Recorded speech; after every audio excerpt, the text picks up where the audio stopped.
என்னடா அது என்ன நடக்குது? ட்ரம்ப் அவர்கள் வந்து இந்தியா பாகிஸ்தானை மிரட்டி மரியாதையாக சண்டையை நிறுத்துங்கன்னு சொல்லிட்டாங்களா? அதை கேட்டுட்டு நம்ம விஸ்வகுரு சும்மாவாக இருந்தார்?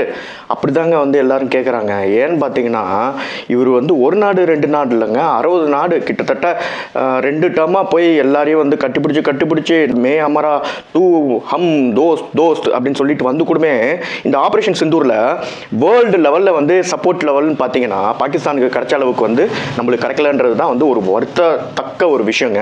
சைனா டர்க்கிலாம் வந்து ஓப்பனாகவே சப்போர்ட் பண்ணாங்க, அசர்பைஜான்லாம் வந்து ஓப்பனாகவே சப்போர்ட் பண்ணாங்க. ஆனால் நம்ம இந்தியாவுக்கு வந்து இஸ்ரேல் எப்போதும் போல வந்து ஒரு ஜென்ரிக் ட்வீட்டு, மற்றபடி there is no support at all. இவ்வளோ பெரிய விஸ்வகுரு இருக்கிற இந்த நாட்டில், கடவுளுக்கு அடுத்த லெவலில் இருக்கிற விஸ்வகுரு இருக்கிற இந்த நாட்டில் இந்த மாதிரி ஒரு சுச்சுவேஷன் வருமா?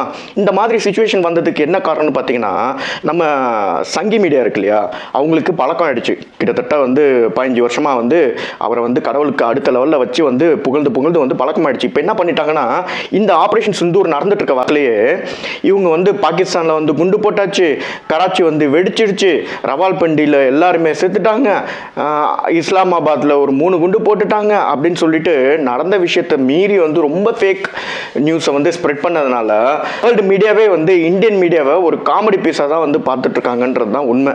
இந்த வேளையில் நம்ம இரும்பு பெண்மணி இந்திரா காந்தியை பற்றி நினச்சி பார்ப்போமா?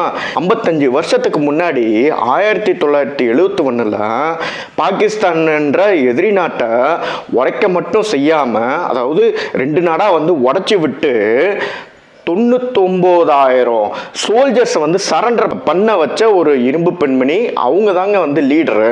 ஏன் நான் அப்படி சொல்கிறேன்னா, யூஎஸில் விடுங்க, அதாவது நம்ம இந்திய நாட்டில் விஸ்வகுரு ப்ரெஸ் கான்ஃபரன்ஸு ஒரு லோக்கல் லெவலில் வந்து கொடுத்ததில்ல. இந்த பெண்மணி வந்து யூஎஸ்க்கு போயிட்டு அவங்க மீடியா முன்னாடியே ப்ரெஸ் கான்ஃபரன்ஸ் கொடுத்தாங்க. எப்படி கொடுத்தாங்க? இது வந்து எங்கள் நாட்டோட செக்யூரிட்டி பிரச்சனை உள்ள ஒரு இஷ்யூ. இதில் வந்து எந்த நாடும், உங்கள் நாடாக இருந்தாலும் சரி, வேற எந்த பவர்ஃபுல் நாடாக இருந்தாலும் சரி, இதில் வந்து தலையிட நாங்கள் விடமாட்டோம் அப்படின்னு சொல்லி அவங்க ஊர்லேயே அவங்க பிரசிடெண்ட்டை வச்சுக்கிட்டே சொன்ன இரும்பு பெண்மணி எங்க ட்ரம்ப் வந்து ஒரு ட்வீட் போட்டுட்டு ஐயா சாமின்னு சரண்டர் ஆன இன்றைய கவர்மெண்ட்டை எங்க யோசிச்சு பாருங்க, உங்களுக்கே புரியும். உண்மையிலே சொல்கிறேன், அந்த மாதிரி ஒரு இரும்பு பெண்மணி தாங்க இந்த தேசத்துக்கு நம்மளுக்கு தேவை.